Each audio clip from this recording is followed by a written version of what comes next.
Gandhinagar sector 24ના ઇન્દિરાનગરના છાપરા વિસ્તારમાં માસૂમ બાળકી સાથે થયેલ દુષ્કર્મના કેસમાં પોલીસે ન્યાયિક પ્રક્રિયાનો નવો ઇતિહાસ રચ્યો છે. નરાધમ રામગણિત યાદવને રચવામાં આવેલી આ હેવાનિયત સામે ગાંધીનગર પોલીસે 13 દિવસમાં તે કોર્ટમાં ચાર્જશીટ રજૂ કરી દીધી છે.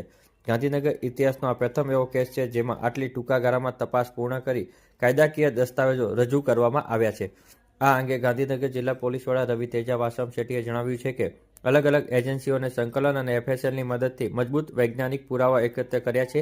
બાળકીને ઝડપી ન્યાય મળે તે માટે પોલીસ રાત દિવસ કામ કરીને 13 દિવસમાં ચાર્જશીટ તૈયાર કરી છે. હવે આ કેસને ફાસ્ટ કોર્ટમાં ચલાવવા માટે કોર્ટને વિનંતી કરવામાં આવશે જેથી આરોપીને કડકમાં કડક સજા થઈ શકે. આ અંગેની માહિતી 3 જાન્યુઆરીના બપોરે 1 વાગે ગાંધીનગર જિલ્લા પોલીસ વડા દ્વારા આપવામાં આવી હતી. અમે બધા જાણીએ છીએ કે 15 તારીખે 4 વર્ષની નાબાલિકા ઉપર એક રેપની બનાવ બનેલ છે. આ રેપની બનાવમાં પોલીસ 5 દિવસના ડિટેક્ટ કરીને આરોપીને ધરપકડ કરીને આજ 13 દિવસની અંદર આ ગુનામાં ચાર્જશીટ કરવામાં આવેલ છે. આ ગાંધીનગર હિસ્ટ્રીમાં સૌથી ટૂંક સમયમાં ચાર્જશીટ ફાઇલ કરવાની કેસ છે.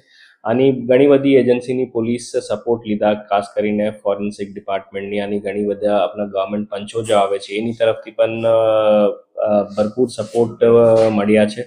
અને સાક્ષી પણ આવીને ટૂંક સમયમાં આપણા નિવેદન નોંધીને પોલીસને બધી રીતે મદદ કરીને આજ 13 દિવસની ચાર્જશીટ કરવામાં આવેલ છે. કોર્ટમાં રિક્વેસ્ટ કરીને સ્પીડી ટ્રાયલ ચલાવીને આરોપીને સખ્તને સખ્ત ટૂંક સમયમાં મળવાની પોલીસ પ્રયાસ કરશે.